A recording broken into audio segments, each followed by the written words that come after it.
In the grim darkness of the 41st millennium, the boundaries between the real and the unreal are in a state of constant flux, the once assumed concrete laws of reality often buckling under the profane, distorting force of the warp. Such effects are perhaps most horrifyingly realized within the nightmarish forms of the Chaos Obliterators, each one a former defender of the Imperium that has become mutated via a demonic techno-virus into a grotesque amalgamation of flesh and steel. As if in parody of the God Emperor's designs, the whims of chaos have fused these men with their tools of war so completely that every cell in their body pulsates with the spark of unholy mechanical life.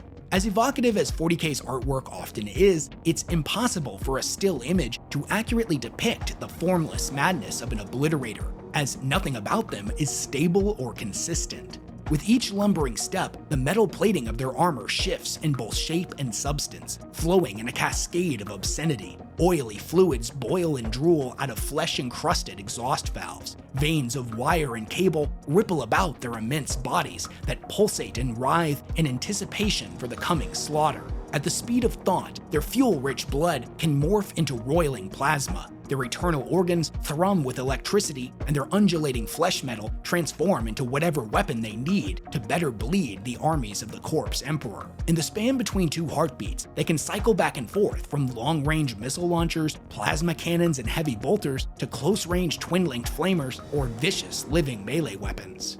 The Obliterators' brains, which are both living tissue and a cognitive targeting engine, link up with the crosshairs in their eyes and scan the battlefield for signs of enemy activity. When their prey is finally located, their fiber bundle muscles split apart, blood-slicked gun barrels pushing through limbs and torsos. They spare a single moment to savor the terror they are about to unleash before loosing a guttural roar of elation and a devastating salvo that annihilates man and machine alike. The cacophony of their weapons fire often accompanied by a bellow of mocking guttural laughter, a sickening sound said to be reminiscent of the gurgle of fuel in a sputtering engine. Under the barrage of flesh metal weapons, transport vehicles are blown apart, and hordes of lightly armored foes burst into pink clouds of vaporized gore. Due to their affinity for heavy weaponry, many believe the Obliterators vulnerable if you can flank them, an idea that has led both the brave and the foolish to many a grisly death.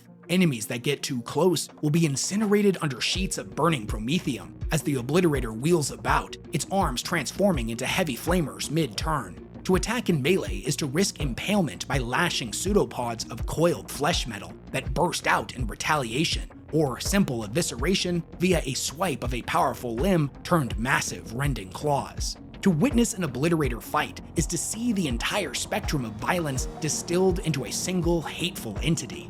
They and the cults of destruction they hail from are a twinfold blasphemy, both a profane violation of the sacred human form and a thrice-damned mockery of the Omnissiah, the motive force, and the machine god. Despite the first documented sighting of an Obliterator fighting in service of the heretic Astartes occurring over 10,000 years ago, the Imperium of today is no closer to understanding them than they were all the way back then. For thousands of years, they were considered to be relatively rare, as the demonic technovirus used in their creation could not proliferate outside of the Eye of Terror. However, in the wake of Abaddon's 13th Black Crusade, that has all begun to change. Destroyer cults have been spreading in real space, flourishing on worlds left in the Despoiler's wake, leading many to the dreadful conclusion that the Obliterator virus is evolving.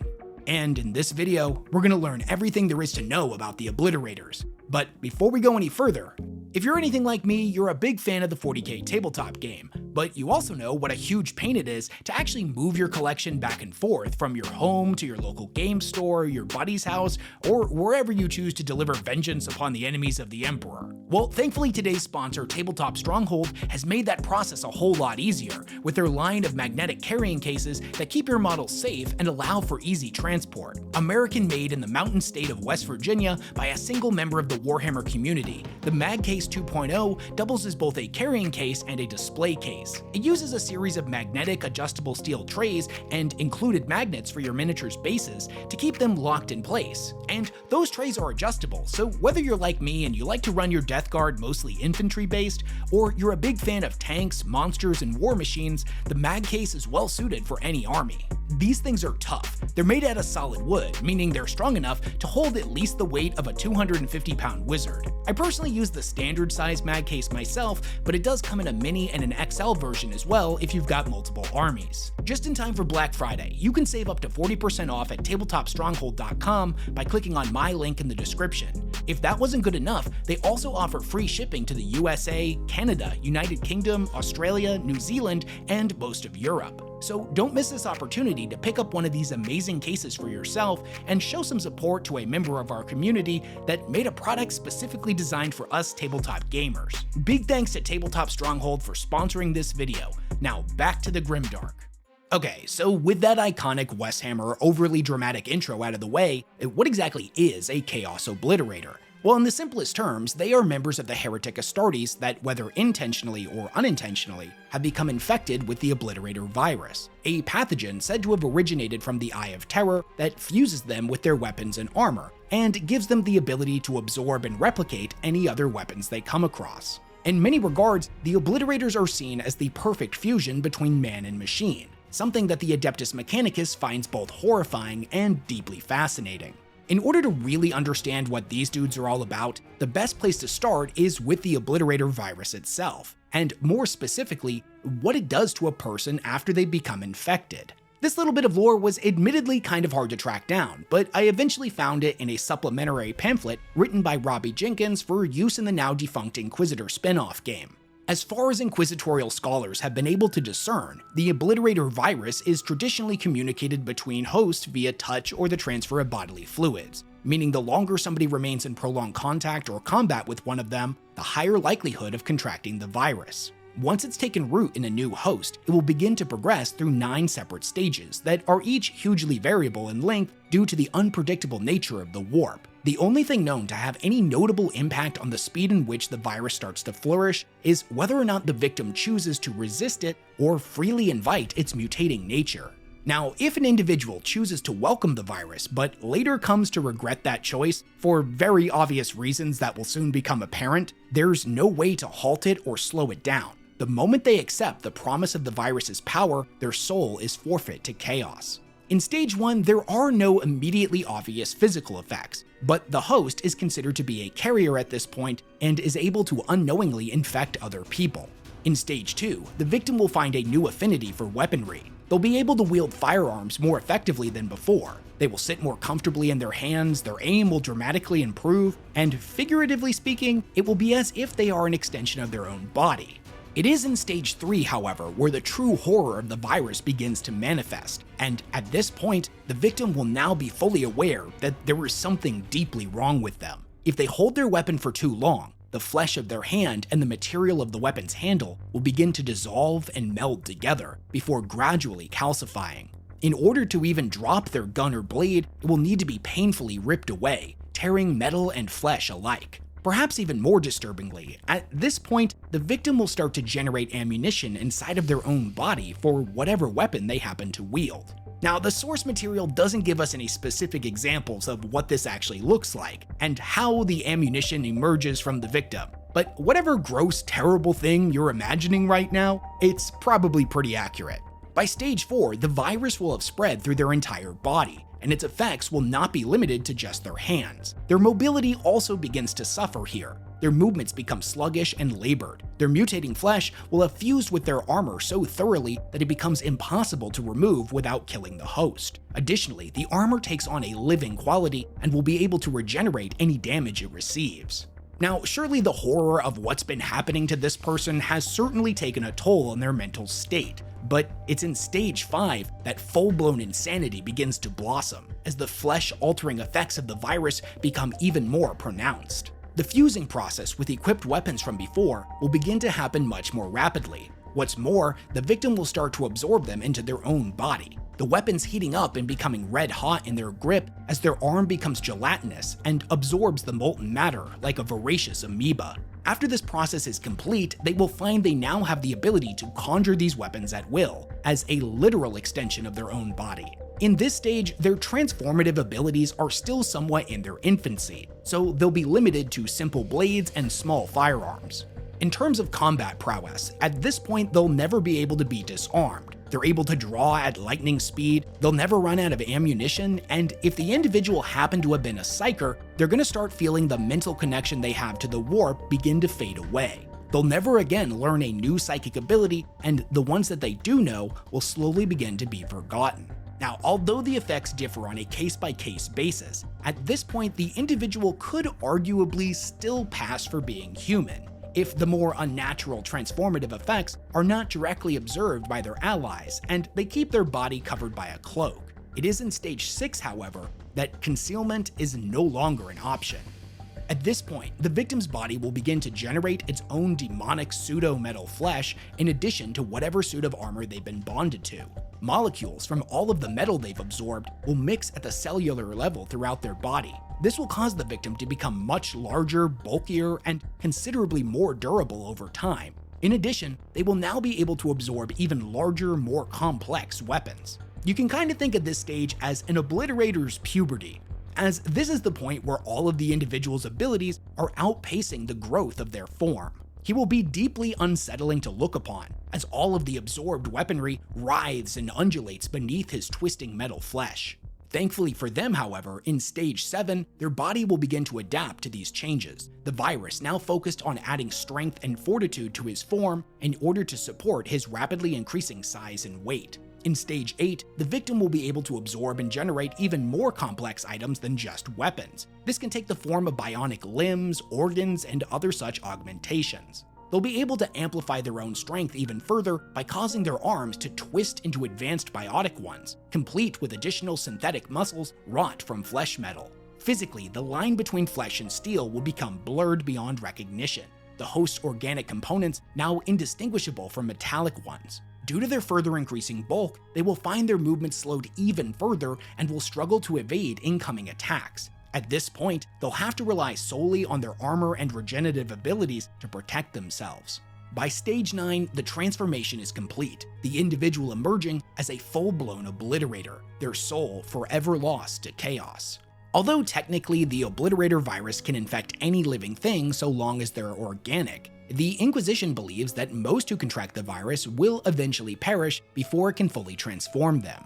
In order to withstand its severe mutational effects, one would have to be gifted with both legendary willpower and a body genetically engineered to withstand the worst of its punishment. This is believed to be the reason why the majority of the Obliterators we see in the lore were originally Space Marines, commonly but not limited to Tech Marines and Warpsmiths due to their affinity for machinery.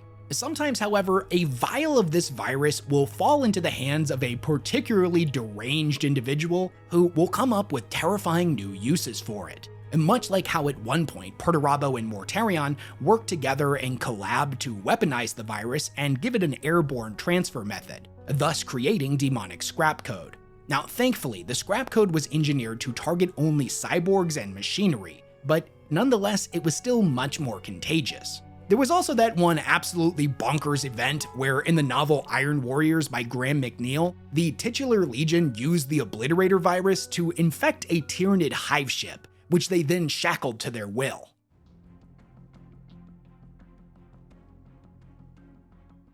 The massive vessel resembled a vast spire of rock pitched on its side and left to lie for millennia at the bottom of some depthless ocean. Its ancient surface was a loathsome glossy black, like the carapace of some vile insect, pitted and encrusted with lesions and fluid-leaking orifices. Its underside was studded with sphincter-like caverns that shimmered in a monstrous heat haze. Once long ago, this vessel had plied the icy depths of space in the unutterable vastness between galaxies, home and locus to billions of creatures linked together in a gestalt consciousness, enslaved to the imperative to consume biological matter and reproduce. It had drifted from world to world, stripping each bare of life, each creature within its shared mind acting in perfect concert with the vast overmind. That had come to an end when the Warsmith had caused its neural pathways to become infected with the same technovirus that infested the insane Obliterators, severing the vile link between the massive parent vessel and its offspring, stripping away the smothering blanket of belonging from the swarm. No one knew how long the Leviathan had fought the infection before the Warsmith sorcerers had defeated its defenses and dragged the barely sentient carcass to the Eye of Terror. Perhaps the creature ship had thought it had been granted succor, but in that regard, it was to be sorely mistaken. Defiled and perverted to serve instead of rule, it had been enslaved to the Warsmith's desires and became yet another cog in his grand design. Like some bloated sea monster from legend, the gargantuan vessel's vast belly hung open, geysers of putrescent gases venting from its interior. Over 2,000 meters in length, it hovered impossibly above Jericho Falls.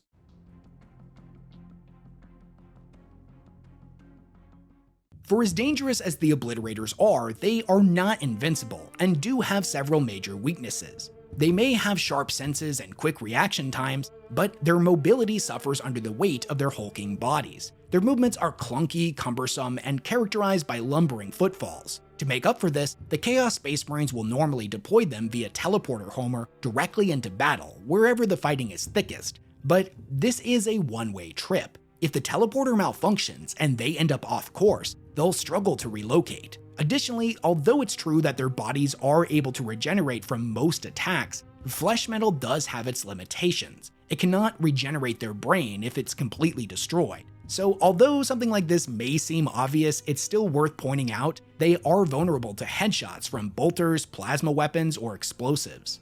In addition, haywire weaponry and anything traditionally used to short-circuit mechanical constructs and war machines is also, if you'll pardon the pun, shockingly effective against Obliterators. However, this isn't a foolproof method, as some Obliterators have demonstrated the ability to absorb such weaponry and become more resistant to its effects.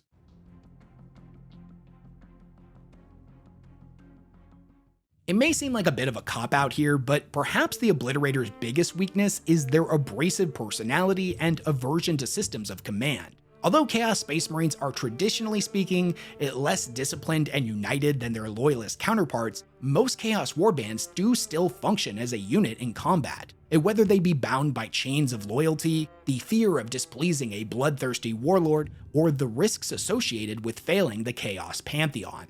One of the Obliterator virus's most peculiar side effects is the erosion of the portion of the brain associated with loyalty and camaraderie. Millennia-old bonds of brotherhood and kinship are often disregarded without conscious thought, along with their legion's colors and insignia. Although some Obliterators in the past have been portrayed as blood-crazed monsters that are no longer able to differentiate between friend and foe, the majority maintain a frightening level of lucidity and intelligence. In either case, they are notoriously difficult to control, and almost always exist outside of the bounds of established Chaos hierarchies. As loners that feel no kinship with other Chaos Space Marines, they tend to congregate in either Obliterator cults, which are comprised solely of Obliterators, or the larger Destroyer cults, which are made up of Obliterators, Mutilators, and Warpsmiths. Outside of these cults, it's rare for a warband to have more than one or two Obliterators in their service, and these individuals are often either their slaves or are temporarily offering their services as a mercenary in exchange for powerful archaeotech or rare one-of-a-kind weapons that they wish to absorb. This, however, is not true when it comes to the Iron Warriors. As it's said, they have a special connection with the Destroyer cults and thus have vastly more of them within their ranks. It's rumored that deep within their Hellforges on Medringar, the Iron Warriors and their Dark Mechanicum allies have been relentlessly experimenting with and cultivating the Obliterator virus.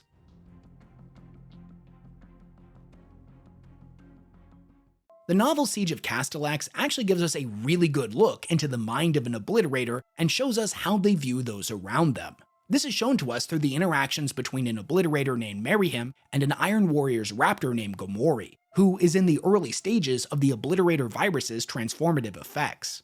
In the story, the Iron Warrior-controlled planet of Castellax is subjected to an invading Orc Wa. They're going to need to use everything at their disposal in order to fight off the millions of invaders and keep their supply lines to Medringar open.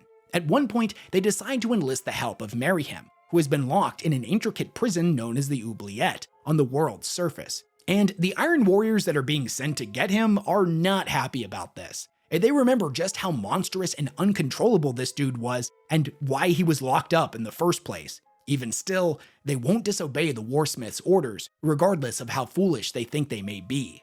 After they arrive, they send down a group of around 50 guardsmen that were stationed here to unlock his cell and escort him to the roof. But this goes about as well as you think it would, and the Obliterator kills all of them. After this, he walks up to the elevator, fuses his hand to the panel, and overpowers its machine spirit to take him up to where his brothers are waiting for their long-awaited reunion. Of course, he isn't planning on coming quietly, and a huge fight breaks out. The Iron Warriors respond by hitting him with a pair of haywire grenades, which at first proved to be pretty effective, but Miriam just absorbs them into his flesh, instantly learning everything there is to know about them, how to replicate them, and also replicate the signal that causes them to remotely detonate, which he subsequently uses to cause the rest of their haywire grenades to detonate in their hands, taking out several raptors in an instant. The whole situation starts to spiral out of control, and a crazed smile spreads across Miriam's face as his arms mutate into a pair of autocannons and he opens fire. During the carnage, out of the corner of his eye, he catches a glimpse of a raptor attempting to flank him, and he pauses.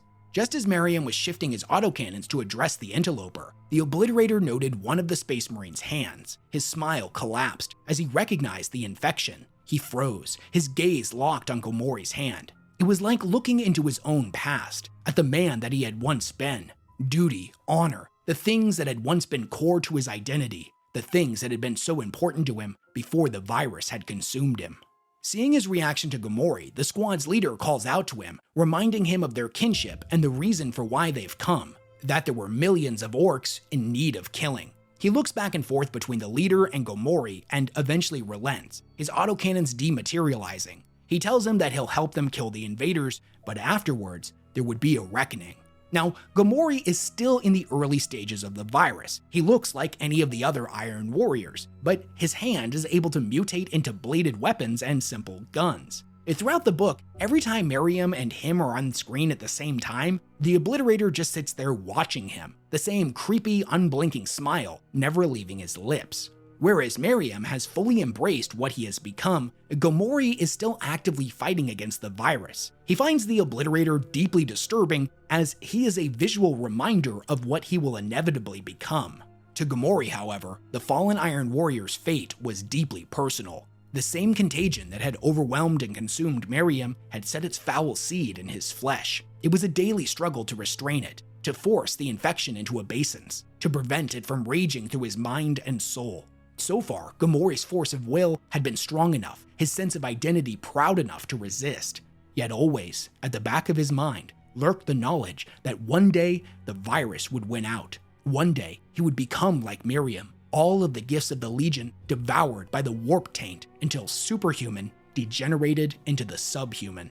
Now, since we're talking about the Iron Warriors here specifically, I should point out that it's a common misconception that they hate chaos or they refuse to use its power or anything like that. First and foremost, they're not a monolith, and different warbands have different beliefs. But when we're talking about generalizing them, they are still full-blown Chaos Space Marines, never forget that. They'll use whatever powers are at their disposal, be they martial ones or demonic ones. However, if they understand that powers wrought from the warp are dangerous and unpredictable, they believe those who cast aside caution and willfully give themselves over to Chaos's malign influence are foolish. Through discipline and a will of iron, the Sons of Perturabo aim to control Chaos, not let it control them. So yeah, they've got no qualms about summoning demons or controlling entire armies of demon engines, but corruption and warpborn mutation within themselves, that's a major taboo. The virus afflicting Gomori is a visceral reminder of the reality of chaos, and it shatters their delusions that they could somehow master it. Even though this isn't something that Gomori chose, his condition has caused him to become isolated from his brothers. The Space Marines of Squad Kirith shifted away from Gomori, uncomfortable with this reminder of their battle brother's affliction. The taint was a symbol of the raw, undisciplined nature of chaos. It was a reminder of the menace that lurked inside each of them, the unfocused power which might rise up to overwhelm them in mind and body. It was a warning of what it meant to fail the Legion, to be consumed by the weakness of mere humanity. Mankind was the prey of such forces. Only a Space Marine had the force of will to resist and restrain such power. Chaos was a power to be harnessed by those with the strength and vision to use it. Yet each of them knew that few, even amongst the Space Marines, had such strength. Gamorri was an example that even among the Iron Warriors, there was weakness. At one point later in the book, the Obliterator finally decides to approach Gamorri when he sees the raptor crouched down and trying to scrub away some of his marred flesh under a stream of water. It won't help. The rolling bellow sounded from deep within the cargo hold. Gamorri looked up to stare at the grotesque hulk of Miriam. The virus will win out. Miriam explained.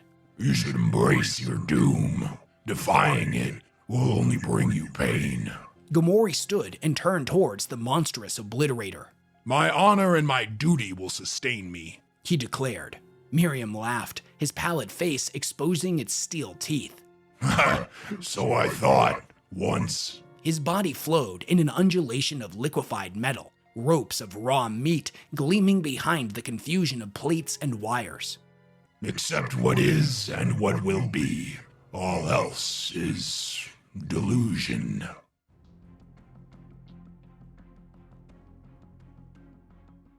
Okay, in the next part of this video, I want to rewind the clock and go all the way back to where it all began. Let's talk about the first Obliterator.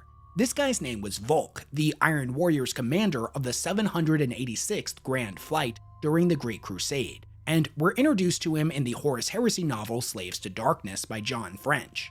During the events of the book, Volk would end up becoming possessed by an ancient and powerful demon named Sa-Ra-Am, the demon of martial weapons, said to have been birthed when the first man crafted a tool specifically designed to kill.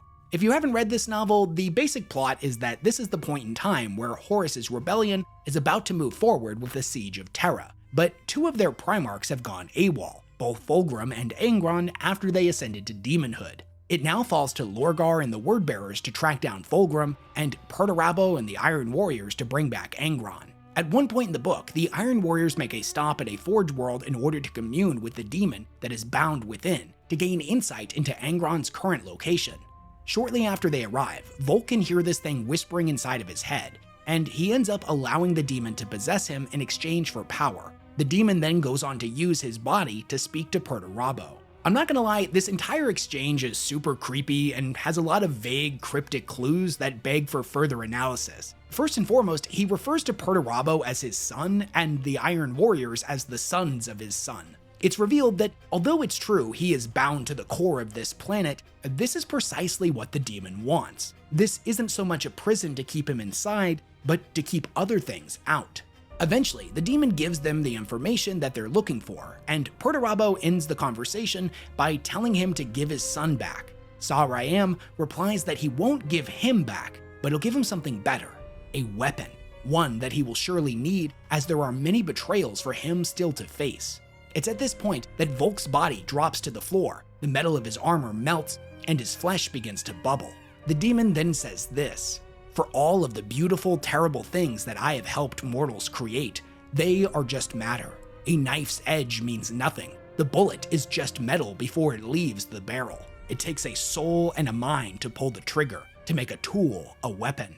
At this point, the man that had been Volk opens his eyes and stands up, and the chapter ends. A little while later, we witness Volk doing the first things that we would commonly associate with Obliterators. One of the other Marines, Argonis, a legionnaire on loan from the Sons of Horus, and someone who had a long-standing friendship with Volk, goes to see what has become of him.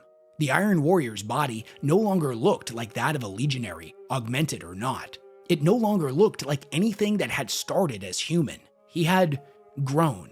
The metal of his armor and augmentations had taken on a smooth, flesh-like texture. Steel sinews stretched between plates, arms bulged like ripe fruit, skinned in gunmetal. Volk's head sat in the helmet socket bare, the remaining flesh pale and threaded with dark veins. The augmetics grafted to his skull after his injury had sunk into the flesh, flowing to match the shape of lost bone, so that now 2/3 of his face was a steel skull. Argonis tries to get his old friend's attention, but the thing inside of him doesn't respond.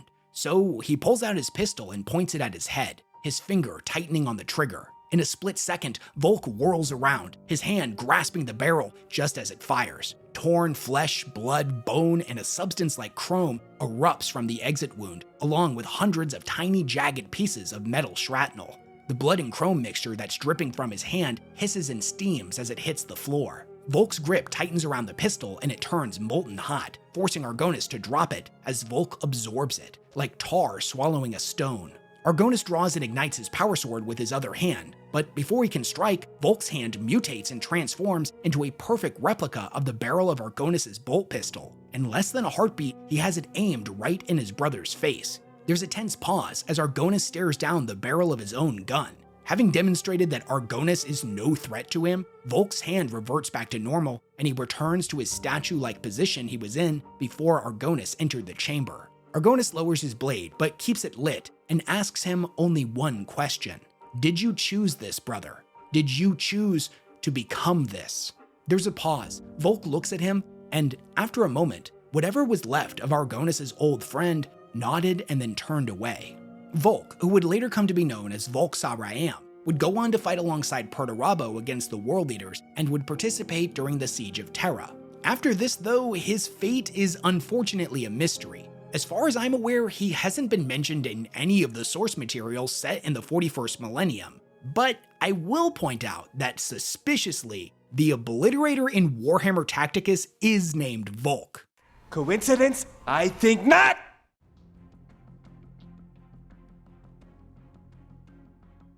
Before we wrap this video up, I want to briefly touch a bit more on the Obliterator Virus's origins, as even though it seems to have started with Volk and Sarayam, this bit of lore contradicts everything that we had previously been told before Slaves to Darkness released in 2018, which in fairness, it really wasn't much.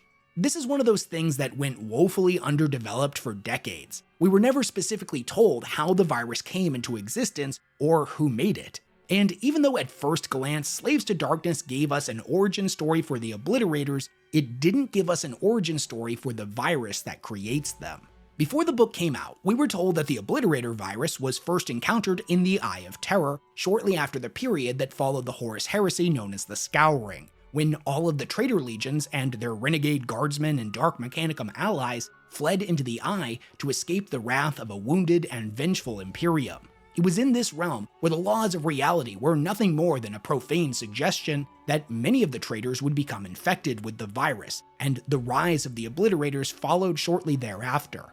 Now, most of what is said of the virus's origin in the source material is presented to us by in-universe characters simply giving us a bunch of theories and potential scenarios, as some within the Imperium believe that the virus was a creation of Fabius Bile, whereas others say it was engineered by the Dark Mechanicum. As some say that there is no such thing as a technovirus, as a virus is not capable of manipulating flesh in the way documented within the Obliterators, that the transformation is simply the result of demonic possession or the raw influence of the warp. We know that the Iron Warriors have a much stronger connection to Obliterators than any other legion, and time and again in their novels, we see the virus intentionally used to create more of them. But where they got it in the first place is never really established. For as much as I like the Slaves to Darkness origin story here for the Obliterators, Volk never infects anybody in the stories. He's not infected by a virus, he's possessed by a demon. So how did the Obliterator virus come to be? How did Volk's condition become contagious, and how did it spread and start making all kinds of new Obliterators? I'm going to tell you my own personal tinfoil hat theory, but as always, whenever I include these in my videos, take them with a pretty massive grain of salt, as it's just me thinking out loud and trying to make all of the pieces fit together without discarding any of it. Just like a demon can possess a human body, a machine, or a weapon, I don't think it's out of the realm of possibility that one could in fact possess or be bound via chaos ritual to a pathogen. Many of Nurgle's plagues are said to be possessed of demonic sentience. If said diseases are alive and contain a consciousness derived from the warp, then the title of demon fits, even though we normally harbor a degree of separation between such things. I believe that the Obliterator virus in many regards is Sarayam, which remember is said to be a demon created when humanity invented weapons, who grew in strength as weaponry became more advanced and their use flourished. The statue depicting this guy in the scene we spoke of earlier was literally him with 8 arms, and in each one he was holding a different weapon. In this one statue, we're basically seeing the core essence of what an Obliterator is, an entity whose flesh can rapidly mutate to produce a wide array of different weapons. And that's all to say nothing of the fact that his fusion with Volk quite literally created the first Obliterator. I'd go a step further and say that this isn't something that Sar-Am would have fought against. If we assume the virus was created by man, whether it be Bile or the Dark Mechanicum, ultimately that part doesn't matter. It's what he would have wanted. Think about it. He didn't view the Forge world he was bound to as a prison. It allowed him to continue existing outside of the Immaterium, and it insulated him from all of the terrible things in the warp that would want to come after him. Being bound to a virus would give him effective immortality. He could freely exist within both the Eye of Terror and in real space. He could spread his influence and thus grow in power with every new Obliterator he created, and every new Obliterator cult that his creations went on to form. Now, how this whole process came to happen and who was responsible for it is still a mystery.